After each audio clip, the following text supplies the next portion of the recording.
I never thought I'd be the guy writing something like this, but here I am. My name's Jake, and I've been with my wife Emily for about 6 years now. We got married on what was supposed to be the best day of our lives.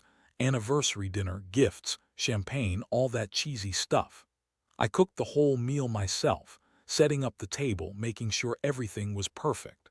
I wanted that night to be special for us, just a quiet moment to celebrate our love before life got busy again. From the start, things felt a little off, but I brushed it aside.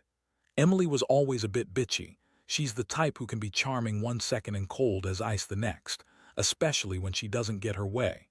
Lately, she's been distant, more on her phone than usual, quick to dismiss me with a sarcastic remark or a rolling eye. I figured maybe work stress or the usual busy schedule, but deep down, I knew something was bothering her. The first real sign was her being strangely secretive about her phone. She'd hide it when I entered the room, or she'd quickly shut down conversations about her messages or her emails. I didn't push it at first. Who wants to be that guy always snooping? Still, I noticed her staying out late more often, claiming it was work drinks or a girls' night. That seemed innocent enough, or so I told myself, but I couldn't shake this feeling that something was happening behind my back. And then, the night of our anniversary dinner, she was more aloof than usual. She kept checking her phone, laughing at some message or another, and I caught her lying about her location when I asked where she was earlier that evening. She told me she was with her boss, David, finishing up a project. I knew David. He's a tall, handsome guy, maybe 10 years older than her, with a reputation for being a bit of a player himself. But Emily insisted they were just colleagues, just work stuff. She looked at me with that fake innocent look while telling me this, and honestly I should have seen the warning signs then. The dinner was awkward. We ate in silence most of the time, her fidgeting, her eyes darting around. I was trying to be romantic, but she was distant, distracted. I remember saying something about how I wanted this night to be about us, about celebrating, and she just scoffed and said she was tired, that she'd rather go home early. I thought maybe she just wasn't feeling it, but I had no idea what was really going on. That's when I decided to check her phone after she went to the bathroom. I wasn't planning to do anything sneaky. I just wanted to see if she'd been texting someone, if she was hiding something. I never expected to find what I did. When I slipped into her purse to grab her phone, my hands were trembling a little. I wasn't sure what I expected to find, maybe some harmless messages, maybe nothing at all. But as soon as I unlocked her device, my stomach dropped. The first thing I saw was a string of messages from David.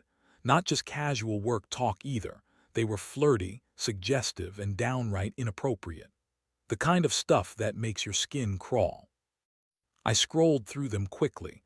What I saw made everything else in my life feel like a bad joke. There were messages about meeting up for a last night of fun. Her saying she was tired of pretending everything was fine, and David telling her how much he wanted her again. The worst part, she told him she loved the thrill, that she was tired of playing the perfect wife to someone she clearly didn't want anymore. I read her admitting she'd been with him more than once, and there were even plans for more. My head was spinning. I felt like I'd been punched in the gut. I just sat there, staring at the phone, unable to breathe. It was like my entire world crumbled in those moments. I kept thinking about all those nights she told me she loved me, how she'd kissed me goodnight, how she'd looked in my eyes and pretended everything was okay. Meanwhile, she was secretly sleeping with her boss. I guess I knew something was wrong, but I never thought she'd actually cheat on me, not like this, not so blatantly. I didn't cry. I was too furious. I wanted to scream, to shake her awake and demand why she'd do this. I didn't want her to think I didn't know, because I knew now. She'd been lying to my face all along. The worst part was how calm. I felt at first almost like a numbness settling in. I didn't want to confront her yet, I just needed to process what I'd seen. I looked at the clock, it was close to midnight. I tucked her phone back into her purse, feeling sick and betrayed all at once. When she finally came out of the bathroom, I was already waiting by the door. She looked surprised, maybe even annoyed that I was there, but I didn't care. I just looked at her and said, "We need to talk." Her face twisted into her usual bitchy sneer, and she rolled her eyes like I was wasting her time. That's when I knew she was going to lie her way out of it. I could see it in her eyes. She was about to spin some bullshit story to justify what I'd found. But I wasn't in the mood for her lies. Not anymore. Her reaction didn't surprise me. She immediately went on the defensive, her voice sharp and dismissive. Jake, what are you talking about? I don't know what you saw, but you're jumping to conclusions. You're probably just paranoid because I've been busy with work lately. David and we're just colleagues, it's nothing serious. She threw her hands up, her eyes narrowing into that bitchy glare that she always uses when she's trying to win an argument or shut me down. I stayed silent for a moment, trying to keep my composure. Inside, I was boiling with anger, humiliation, and heartbreak. I looked her straight in the eye and said, "Don't lie to me. I saw the messages. Don't even try to pretend it's just work. You've been sleeping with him. How long has this been going on?" She scoffed, rolling her eyes again, and said, "Oh, please, you think I'd be stupid enough to do that on our anniversary? That's just your overactive imagination. You're making a mountain out of a molehill." She tried to brush it off, but her voice cracked just enough for me to see she was lying. I could tell she was trying to act like everything was fine, like I was overreacting, but I was. I knew the truth now, and it gutted me. I told her, "Stop bullshitting me. You told me it was just a last night of fun, that you loved me. But then I find out you're messaging him afterward, planning more. How do you expect me to believe you now?" Her face got colder, her lips pressed into a thin line. "Look, Jake, I was just trying to have some fun. It doesn't mean anything. You're overthinking it. Maybe I needed that, something to remind me I'm still alive. Doesn't mean I want to leave you or that I love him. It's just sex." That last word spat out like venom. That's when I felt a mix of rage and heartbreak like I'd never experienced before. I knew her well enough by then. She was a master manipulator and she was good at spinning stories. But I also knew I couldn't keep pretending I was okay with this. Every part of me wanted to shake her, scream at her for the betrayal, for the lies. But I just stood there silent, watching her try to gaslight me, trying to make me doubt what I saw. Deep down, I realized I'd reached a breaking point. This wasn't a mistake. It was a betrayal, a pattern of her deceit. I'd given her the benefit of the doubt for too long, but now I was faced with the brutal truth. I couldn't look at her the same way anymore, not after finding out she'd been using me, lying to me, and cheating on me with her boss.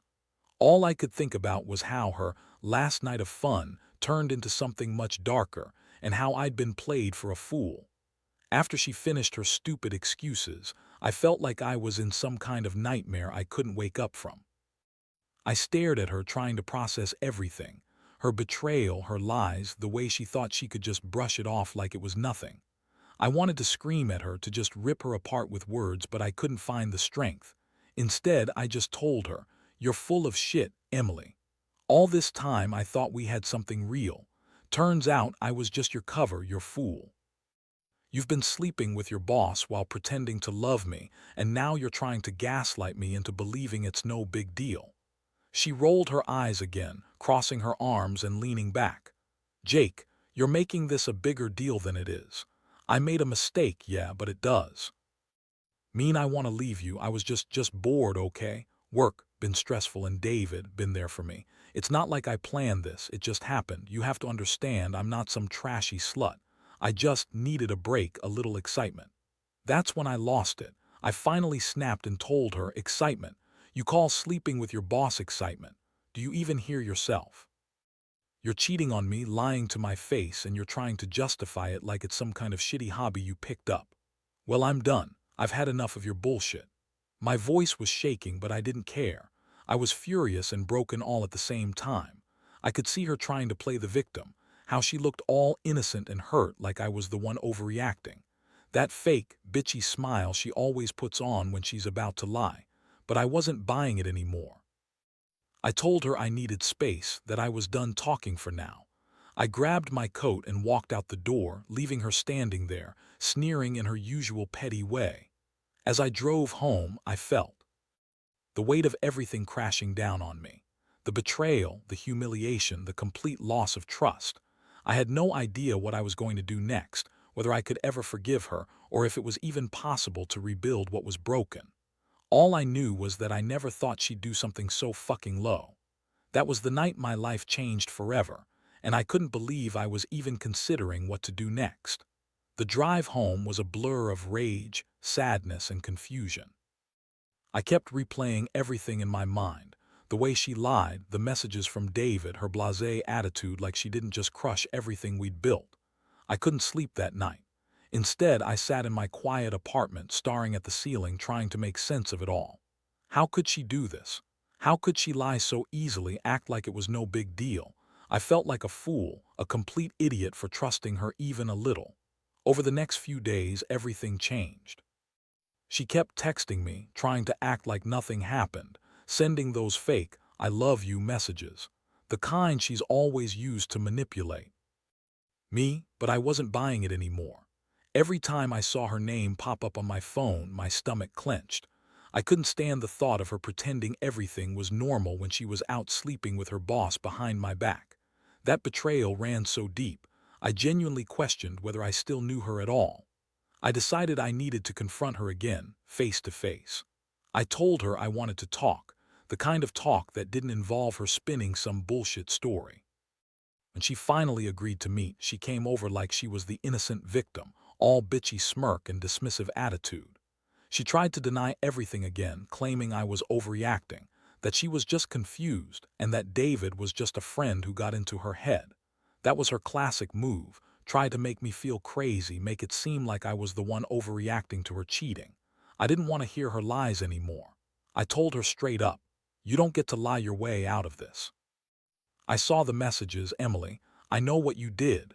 You slept with him and you lied to me for months. I loved you and you threw it all away for some stupid thrill with your boss. How could you do this? How could you pretend you loved me while sleeping with him?" Her face twisted into something ugly, anger, frustration, maybe even guilt. But she kept digging her heels in, trying to pretend like she was still the victim. At that point, I realized I'd reached a crossroads. Do I keep fighting for a marriage that's already broken? Do I forgive her and try to move past this? Or do I cut my losses and walk away? It was the hardest decision I ever faced. I knew one thing. I couldn't stay with someone who lied, cheated, and dismissed my feelings like they were nothing. Whatever I decided, I had to face the fact that my life was never going to be the same. And honestly, I wasn't sure if I could ever trust her again or if I even wanted to. In the end, I decided I couldn't stay. Not after all that. I packed my things quietly, not even bothering to argue anymore. I knew her well enough. Her lies, her manipulations, they'd never stop if I kept giving her a chance. So I left that night, feeling like I was walking out of my life, my marriage, into an uncertain future. It wasn't an easy choice, but I knew deep down I deserved better than someone who could betray me so completely. Living without her has been a raw, messy experience. At first I was devastated, hopeless even. But slowly I started to realize that I had been giving her all the power, letting her treat me like a fool. The anger has faded, replaced with a kind of numb clarity. I saw her for what she really was, a selfish, manipulative person who only cared about herself.